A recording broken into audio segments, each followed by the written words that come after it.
Hey, get inspired, everybody. Thank you so much for tuning in to another episode of Life Inspired. I'm so excited about today's episode because this is my big brother, and so I'll be introducing you to him shortly. But first, I want to remind you, if you've never tuned into Life Inspired before, these are stories about how and why people are following God. Typically, life was going along, and then God stepped in and did something, a ... moment in your life that turned your trajectory, and now things look really different. Most people have several turning points. My brother has a big one that's recent, and he's still on his journey. And so for him to be willing to share right now when he doesn't feel like he's arrived at his new location, I'm just so excited and thrilled.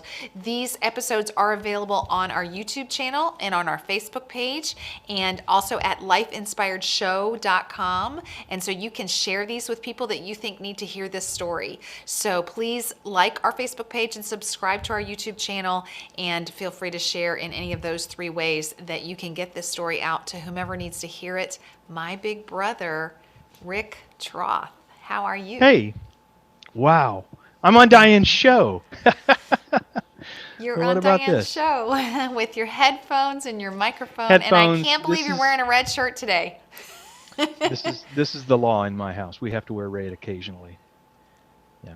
And I could You say, just "Oh, it wear was red, done and you just for just had it you." on. Yeah. Just have to have it on. And Yeah, do I see just a balloon string behind you? you do. That was a surprise for my birthday. I got a parade. We're cooped up Yep. in the house, and my kids conspired with a certain other family member in Granger, as well as some local friends, I don't know and who that could have been. yeah, I thought I had pretty good plans for that day, and it turns out that my plans were even escalated beyond what I imagined. So it turned into a really good I'm so day. That glad. was one for the record books. It made me Yeah. cry. I was very, very happy and delighted at God's honoring of your birthday in quarantine. Hmm. So, my brother is a social person. My brother is an extrovert and loves to be around people.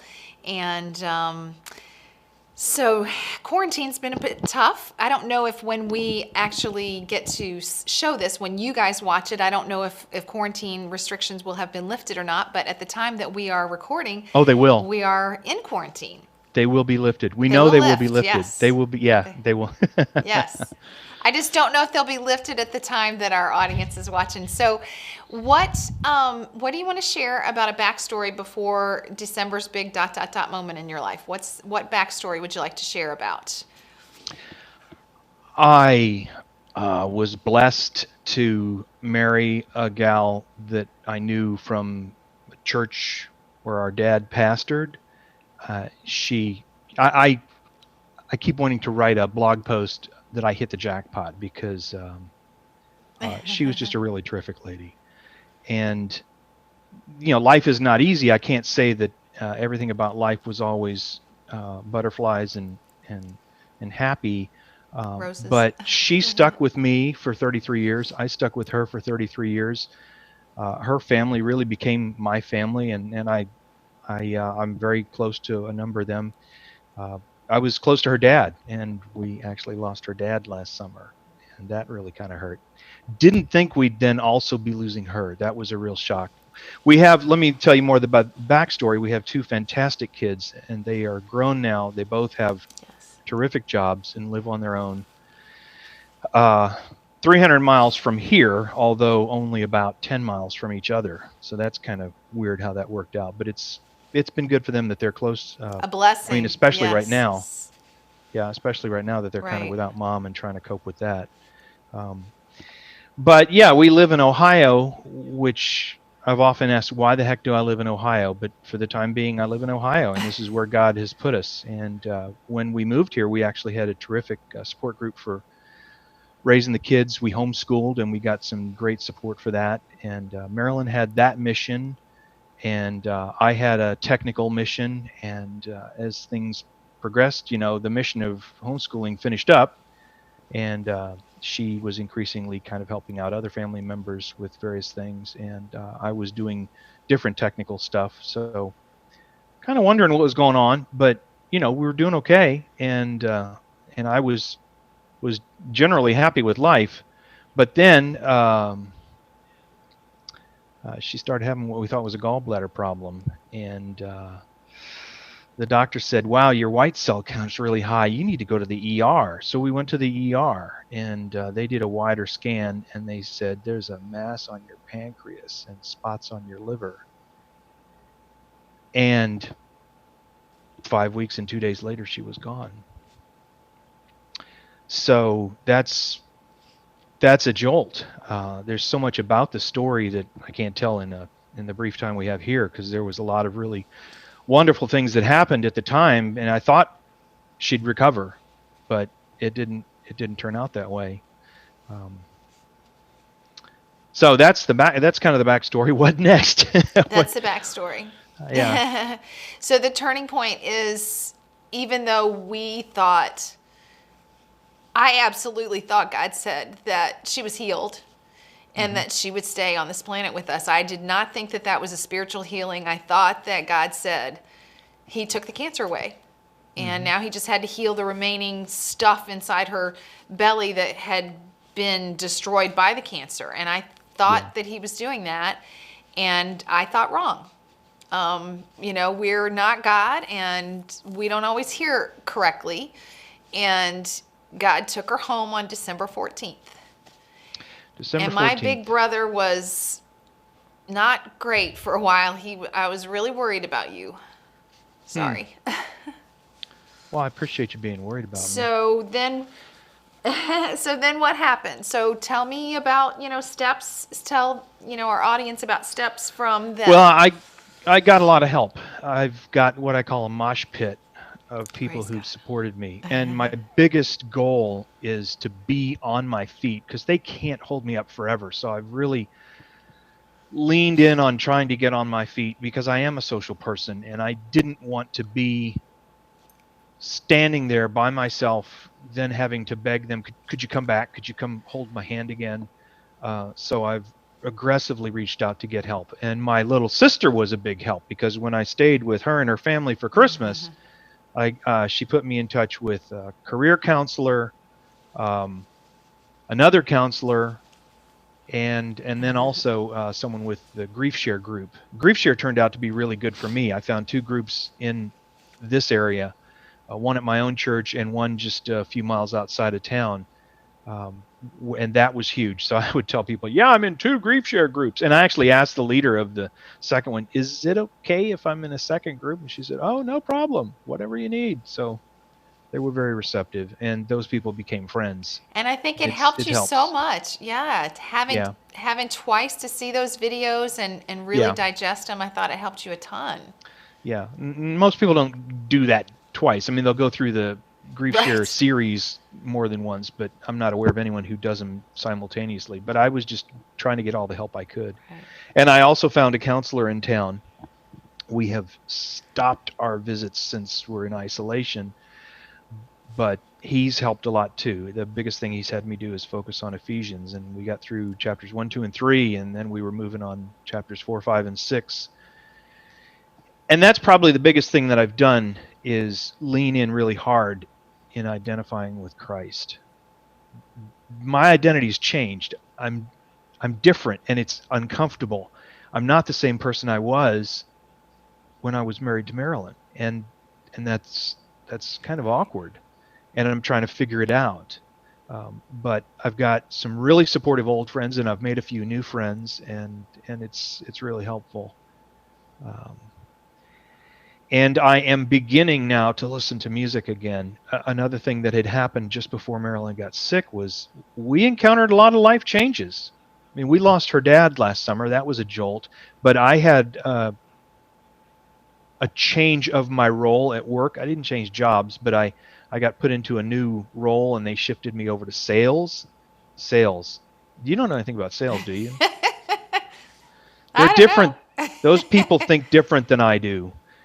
So that and some other things, I was having a real struggle with purpose and direction, and I couldn't listen to music anymore, and music affects me, so that bothered me. But I'm starting now I even play my guitar again, and hope to do more. Mm-hmm. So I remember when you started with your biblical counselor that he made you read Ephesians, I guess 1, 2, and 3, and then he made you read Ephesians 1, 2, and 3, and then he made you read Ephesians 1, 2, and 3, and you're like, how many times do I have to keep reading this? And I said, I don't Yeah. know, Rick, until you get what he's trying to. So what can you share what you got out of it that he was trying to get you? Because I guess if you moved on to 4, 5, and 6, then you finally must have gotten whatever he was trying to have you see. Yeah, he got to the point where I asked him, we've done this like 4 times already. What am I missing? And he basically wanted me to saturate on that because the first half of Ephesians is the vertical relationship.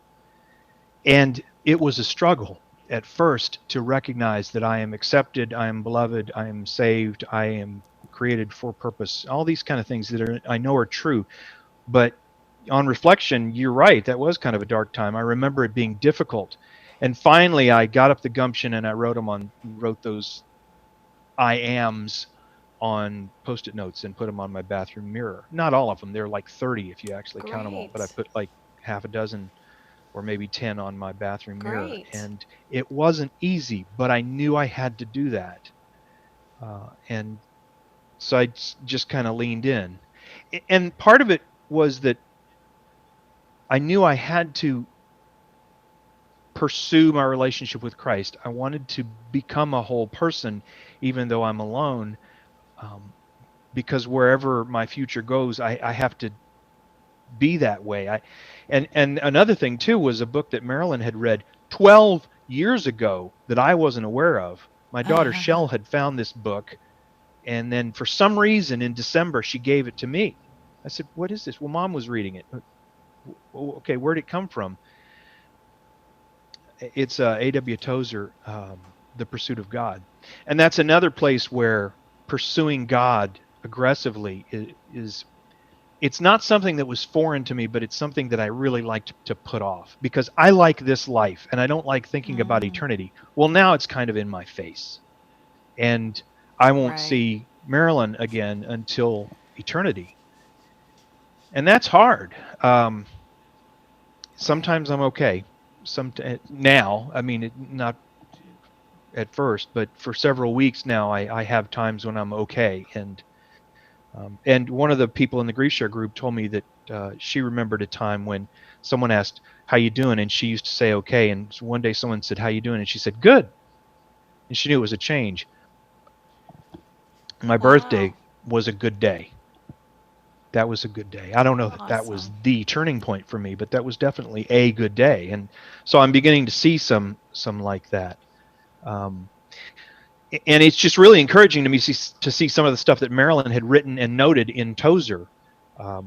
Some of the stuff in there, that's really about being wholeheartedly committed to Christ, in ways that I wanted to put off before now. So that's something kind of interesting about it. When she was gone several weeks ago, a couple of months ago, I was frustrated and I called it to God. I've been struggling with, all these changes in life and lack of purpose, and I don't even like listening to music anymore. And your solution is to take away my wife?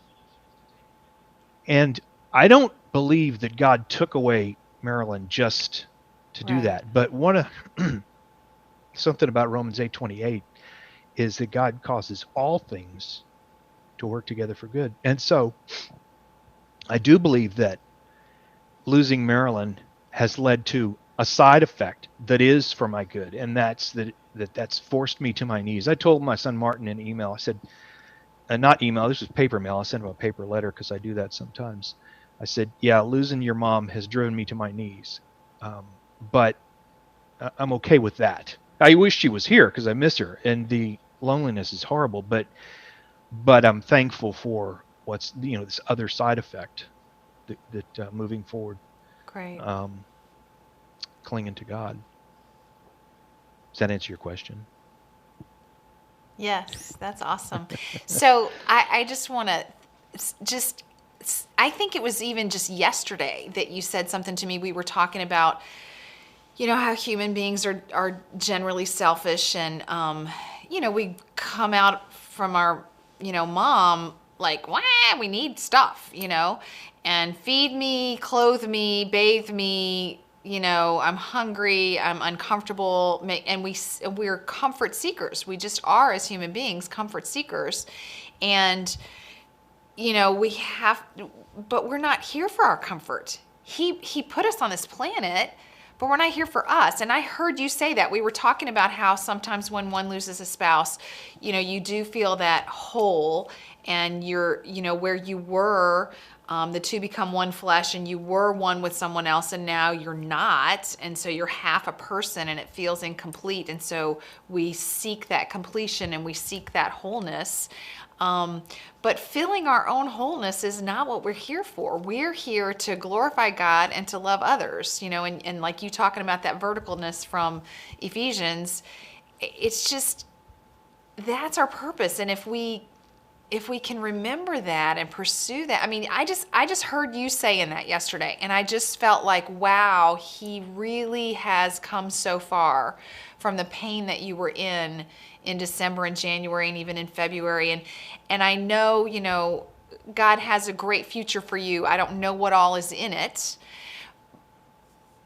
but you're just clearly well on the path to it. And the fact that you're not there yet is I felt like a great time for you to share your story on Life Inspired, because you got a long way to go yet, right? Don't we all? Yeah, we all have a long way to go. I've got a long way to go.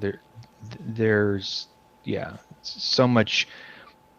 Why am I still here? God has left me here for a purpose. I've never been suicidal, but there have been many times when I wished I was dead, because I hate not having Marilyn.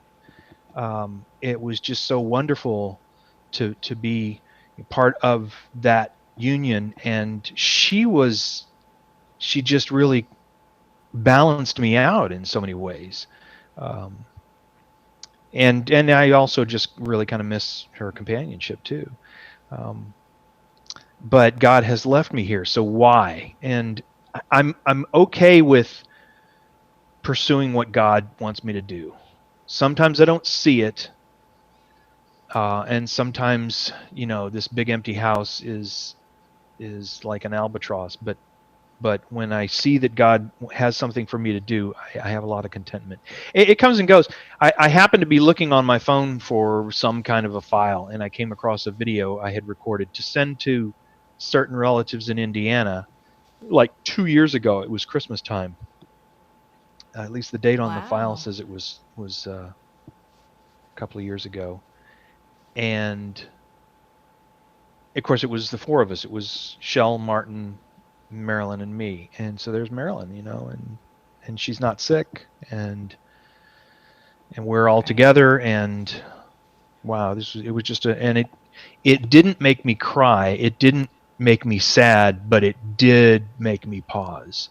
And I guess that's progress right there, because there have been times when seeing pictures would really make me sad, or even make me angry.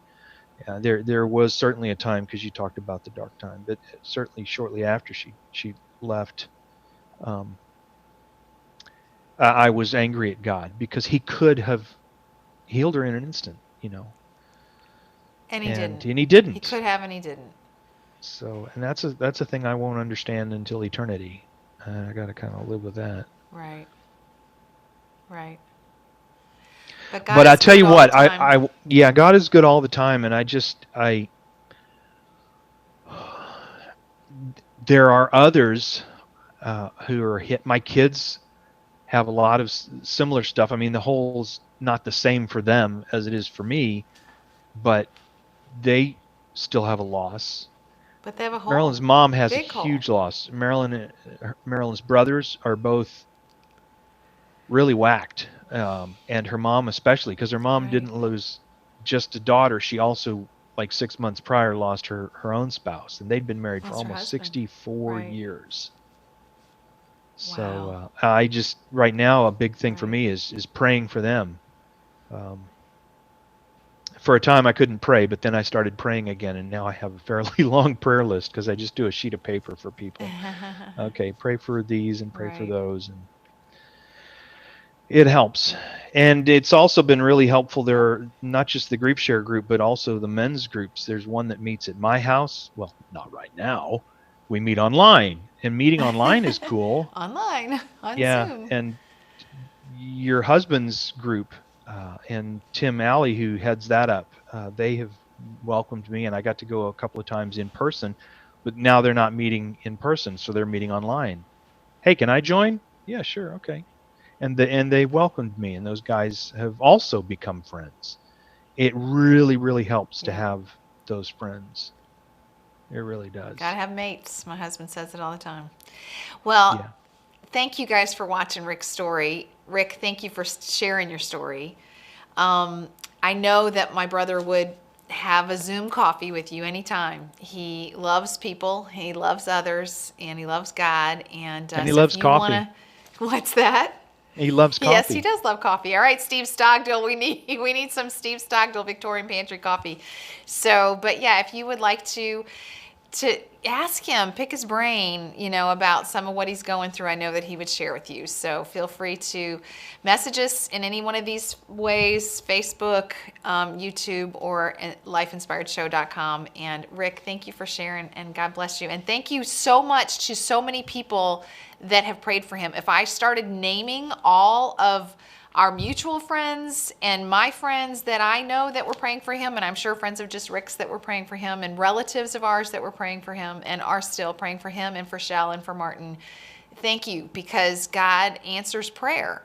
And you guys that need to be praying during quarantine, or if we're past quarantine when this gets aired, prayer works. Keep praying. Even though God Amen. didn't save Marilyn on this planet, he still answers prayers. It's not always the Yep. way we want, but he still answers prayers, right? Thanks, Rick. I love you. Love you too. Thanks. All right. Thanks, Facebook and YouTube and everywhere else. Y'all have a great week. Bye-bye.